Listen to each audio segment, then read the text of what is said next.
Bonjour à tous.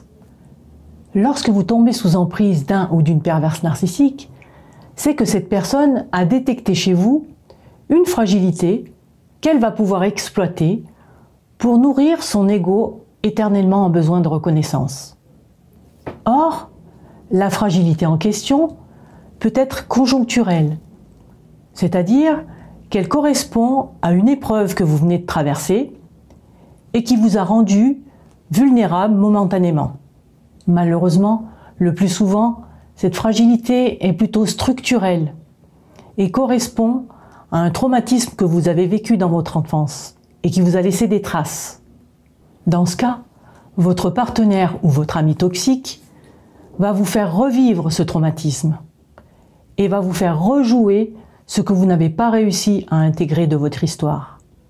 Ceci lui permet de profiter des émotions générées chez vous, tout en lui permettant d'avoir le plaisir de constater son pouvoir sur vous. Ainsi, pendant cette relation toxique, toutes les peurs, toutes les angoisses de votre enfance vont ressurgir. Or, certaines de ces angoisses, comme la peur de l'abandon par exemple, elles étaient justifiées lorsque vous étiez enfant et donc dépendant ou dépendante de vos éducateurs.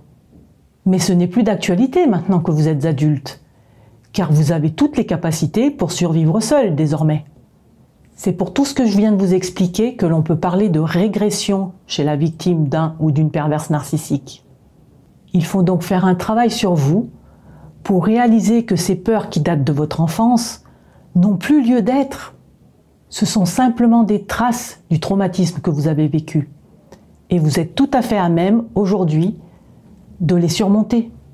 Une fois que vous aurez effectué ce travail, vous aurez réparé votre blessure, qui était en réalité la porte d'entrée dans votre vie pour le ou la perverse narcissique. Vous en ressortirez bien plus fort ou plus forte, et plus aucune autre personne toxique n'aura le pouvoir de vous atteindre autant que le ou la perverse narcissique a pu le faire. Ceci, car vous aurez parfaitement identifié ce qui s'est réellement joué pendant cette relation toxique. Je vous souhaite de passer un très bon été et je vous dis à bientôt.